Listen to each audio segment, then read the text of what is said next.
What's going on, everybody? Aidan from Birds vs. Boys here, and what a night as a Philly sports fan, as an Eagles sports fan. Phillies win, Sixers win.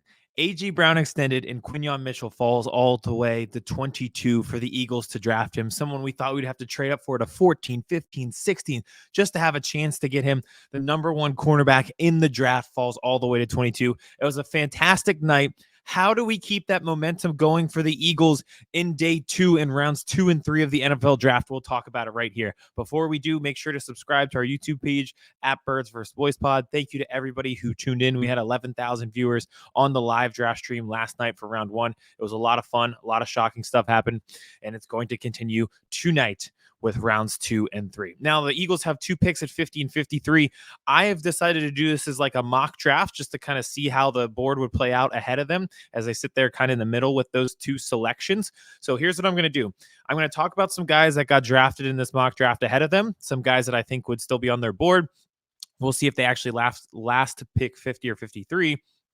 And then in the background, who are we going to take at 50-53 in this mock draft? Before we get into any of the selections, I think what you likely see here tonight is them trading one of these picks, trading them back so they can recoup some of the draft compensation that they may have lost by trading for Kenny Pickett, where they do not have a third-round pick this year. So if someone wants to come up for 50 for someone that they may like, you may see the Eagles go back to 57, 58, something like that, and kind of pick up like a third or fourth-round pick in the background. So let's get into it with the selections. You'll see a few guys went off the board right ahead of him that I think that the Eagles might have been interested in. The number one name here is Edgerrin Cooper. He has been associated with the Eagles since the Senior Bowl. They talked to him at the Senior Bowl. They had a top 30 visit with him. He goes 41 in this mock draft to the Green Bay Packers. If you saw last night on Mel Kiper's Best Available at the end of round 1, he was already number 2 on his big board going into tonight. So do I think he'll be there pick 50? I'm starting to get really worried because everything I hear from him is people love this kid. Well, if every team loves this kid, that he's not going to fall all the way to 50. And I get it, super athletic linebacker, maybe the best linebacker in the draft. And if you talk to a lot of the people who are analysts, they do have him rated as the number 1 linebacker in the draft. Linebacker, obvious position of need, but he goes there at pick 41. And again, I don't think he lasts to 50 unless people are just not high on linebackers, in which case the Eagles may have a good chance at him. And given their interest level, I could see them pulling that off. Another name here that may be of interest is Max Milton. He goes in this mock draft at pick 44 to the Raiders. He is a guy who took a local visit with the Eagles. And that doesn't count as like your top 30 visit, but it's still interest because he was local at Rutgers. Now, cornerback, we obviously just took one last night, but I just wanted to point that out because I know that it is a guy who they had been talking to. Keon Coleman at 46, I think, is a really interesting one because wide receiver 3 needs an upgrade. We lose Quez Watkins, and no offense to Quez, he was good for what he was. It was a 6th-round pick. His job was to be a deep threat. Was he really even good at that? I'm not sure. But again, depth beyond A.J. Brown and Devontae Smith, who are now locked up for quite some time, is it iffy? I'd say iffy at best. They brought in Paris Campbell. I like that signing a lot, but that's just a 1-year deal. They try to get just a wide receiver 3, go all out. And is it somebody like Keon Coleman, who for a long time throughout the college football season looked to be a first-round pick and was super productive there at Florida State?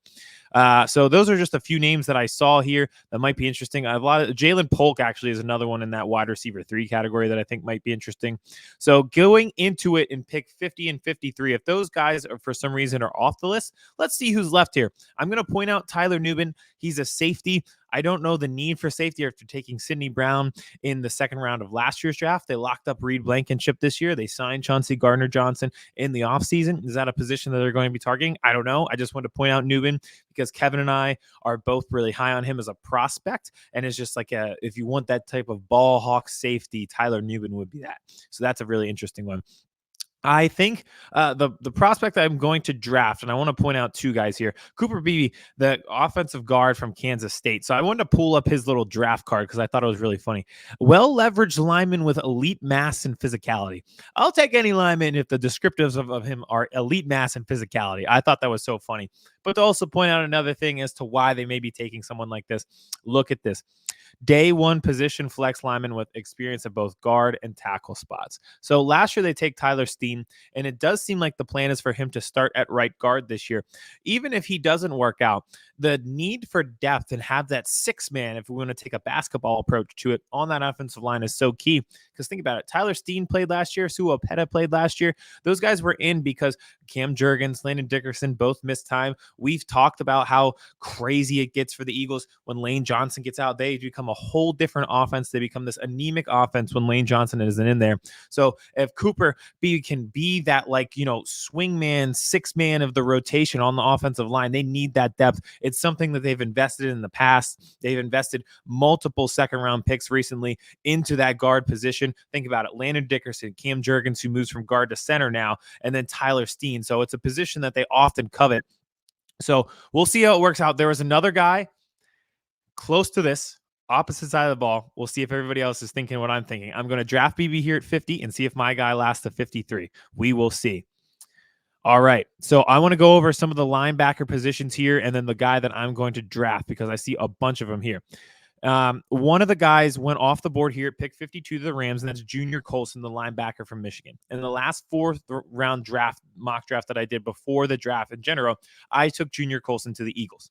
I liked that he came from a winning program in Michigan, that he was a 3-down linebacker there, that he tackled everything there, and most importantly, I liked that he was really good in coverage. I like that he was good in coverage because I feel like last year we watched the linebackers get lost and, kind of just got turned around, fell for play actions, didn't know who they were supposed to cover. Pretty much they were a checklist of things you do wrong as linebackers, and it was just a really weak position group. So the need to upgrade that position group is quite evident. I think Colson would be a really good option there. I don't think people are as high as on him as Edgerrin Cooper, but at the same time, he seems more realistic than Edgerrin Cooper is the situation here. So Colson was a guy who I would have targeted at 50 or 53. He goes off the board there at 52. That'd be disappointing to me. The one knock on Colson that, again, going back to the linebackers last year, they looked hesitant. They looked delayed. They just kind of looked lost, right? Well, the knock on Colson, as I'm reading it, like hesitancy and knowing what gap to be in on run plays. And with that, I feel like as the game speeds up at the NFL level, I don't think that's something that necessarily just goes away. So that concerns me a lot. The other one, and I'm going to switch to defensive here and kind of tip my hand, but this is going to be a defensive pick. Peyton Wilson is another linebacker prospect. Again, with Colson and Wilson, I'm not going to be disappointed at all. That's not going to be my pick right here, but I like both of these guys. Peyton Wilson, if you've watched his highlight tape, very old school linebacker. And some of his tape, he's wearing like the neck plate, which I think is so funny. Great option for a linebacker. So as you can expect with a linebacker like that, old school, traditional, you can see Vic Fangio falling for a guy like that too, right? Like he's as old school and football guy as it gets. Peyton Wilson would probably fall in his mold. But Peyton Wilson was just like a tackling machine at NC State. Another guy like Colson who was just constantly on the field. A little bit different in Colson because Colson was such a great coverage linebacker. Wilson was more, again, just kind of like all over the field, tackling everything. The big knock on him, obviously, is the injuries. He tore his ACL twice.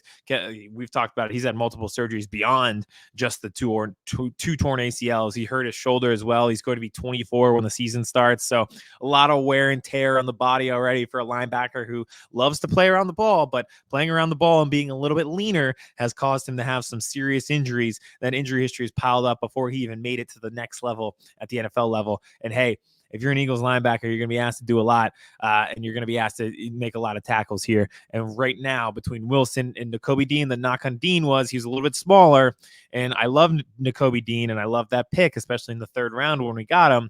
But so far, we've had two IR-related injuries this past year as he took over, and, that's not going to take away that knock that he might be too small. And then you bring in another guy with injury history in Wilson.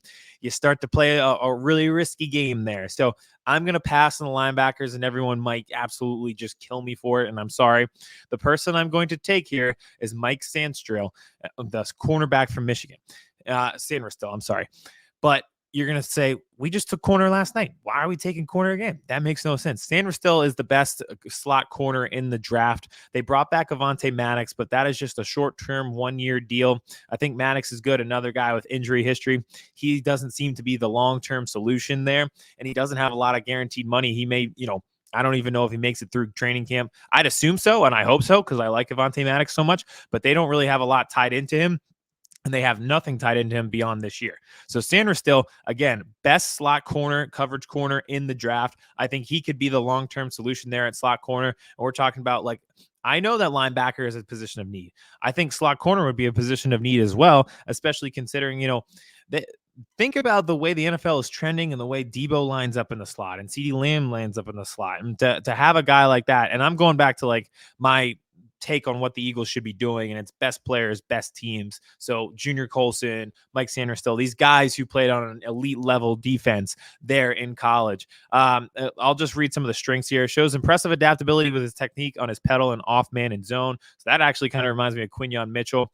Intelligence, reaction speed, and blind spot awareness make him hard to manipulate. So kind of the same. I just thought it was interesting because some of those strengths that you're reading here are the things that you were reading with Quinyon Mitchell in terms of like instincts and knowing where to be and stuff like that. Again, this was something last year where the defense looked hesitant. They looked, you always talk about this no matter what your job is. It could be football. It could be working at it for a business. If you're reactive instead of proactive, it's not a good way to be. I felt like the defense was reactive instead of proactive a lot last year because they were lost, because they were a step slow. So to have guys with instincts out there, Quinyon Mitchell, Mike Sanders still, I think that'd be good. I also really like this as well. Former wide receiver with excellent ball skills. This defense did not force a lot of turnovers this past season. And you're going to get two guys. I was watching Quinyon Mitchell's tape. He had 4 interceptions against Northern Illinois last year in one game, which is really funny. So Sanders still is my guy here. I'll make this pick. It's kind of all the prospects that I wanted to go over. Another one that might be of interest to people, and I'll see if he's still here, was Rosengarten, the tackle from Washington, similar to Cooper Beebe. If that's the pick, it's because, you're just building depth at that offensive line position. So maybe that's another guy. I didn't see if he went off the board because I was thinking defense, but that would make a lot of sense, and kind of that same mindset of, hey, let's build the depth on this line just in case, because we do have had injuries and it does happen. And let's make sure we have a backup plan there at that position. So I'm going to go ahead and see how I'm going to take Sanders still right here. And we're going to see how the rest of this draft kind of plays out for round 2. Rosengarten right there goes 55 at pick 56. I think Kevin and our Cowboys conglomerate would be very happy as they get the center from West Virginia. That's a position of need. Roman Wilson was another wide receiver off the board I saw there at the end of the draft too. I was either for San Francisco or Kansas City. So here's so far my draft looking here. Quinyon Mitchell, obviously pick 22. This was a guy in our final mock draft. I think I traded up with the Colts to 15 to trade him. Getting him at 22 is just still phenomenal to me. The offensive guard from Kansas State, listed as a guard, can play tackle. We need that 6 man on the line. He'll have to step up probably at some point, just given how the length of this 17-game season. Like Mike Sanders still, I'm going back to the well. Best players, best teams. If he's starting every single game at Michigan on a defense like that, he clearly has some potential. And I like the fact that he is the best slot corner. It's sneakily a position of need, and they don't really have a long-term solution to it. So that's it. Again, I do think they trade one of these, and we might be doing a mock draft where we are doing pick 57 or pick 60 at the end of the round 2. But hey, here we come in round 3 again. So it should be a great night. There's a ton of talent still on the board. You're looking at some of those names early, even in that mock draft, and you're saying, oh, Cooper DeJean, Kool-Aid McKinstry, our guy, Edrin Cooper, they're all still there. It's a really deep draft, which makes it a lot of fun still on night 2 because a lot of these guys can project to be starters in the NFL. That makes it awesome. Should be another good night. Stick with us here on the Birds vs. Boys YouTube channel. We have a lot more. Big night for the Eagles, big night for the Cowboys. We'll have reaction to it all, and we'll talk to you then.